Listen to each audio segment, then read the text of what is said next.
महाराष्ट्रामध्ये शेवटच्या टप्प्यासाठी प्रचार सुरू असताना महायुतीने आता प्रचाराची नवी रणनीती आखायला सुरुवात केली आहे।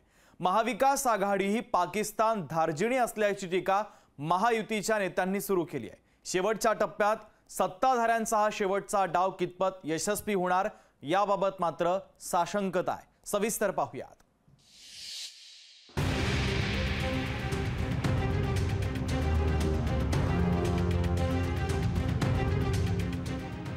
इंडिया आघाडीवर पाकिस्तान धार्जिणेपणाचा आरोप। इंडिया आघाडीच्या रॅलीत पाकचे झेंडे फडकवल्याचा दावा। महायुतीची महाराष्ट्रात प्रचाराची नवी रणनीती।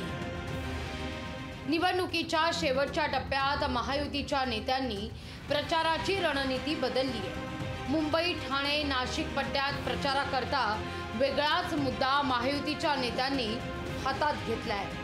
उद्धव ठाकरेंच्या रॅलीत पाकिस्तानचा झेंडा फडकवल्याचा आरोप देवेंद्र फडणवीसांनी केलाय। राहुल गांधी आणि अरविंद केजरीवाल यांच्यासाठी पाकिस्तानातून ट्विट केलं जात असल्याचा आरोपही फडणवीसांनी केला। भारतातले मत संपले तर पाकिस्तानमधनं मत मागण्याचा प्रयत्न चाललाय। उद्धव ठाकरेजींच्या रॅलीमध्ये पाकिस्तानचा झेंडा फडकत होता। काय दुर्दैव आहे बघा। उद्धव ठाकरेंनी पाकिस्तानची हुजरेगिरी सुरू केल्याचा आरोप मुख्यमंत्री एकनाथ शिंदे यांनी केलाय। उबाटाने पाकिस्तानची हुजरेगिरी सुरू केली आहे। मुंबई बॉम्बस्फोटाचा आरोपी इक्बाल मुसा याला निवडणुकीमध्ये प्रचारात उतरवले। त्यांच्या मिरवणुकीत पाकिस्तानचे झेंडे फडकू लागले। हे दुर्दैव म्हणजे कमरेचं सोडून डोक्याला गुंडाळल्यावर लाज तरी कशी वाटणार। फतवा निघाल्यावर विरोधकांना 90% मतदान होऊ लागले। अशा परिस्थितीत महायुतीच्या कार्यकर्त्यांनी गाफील राहू नये असं आवाहन देखील गिरीश महाजनांनी केलंय।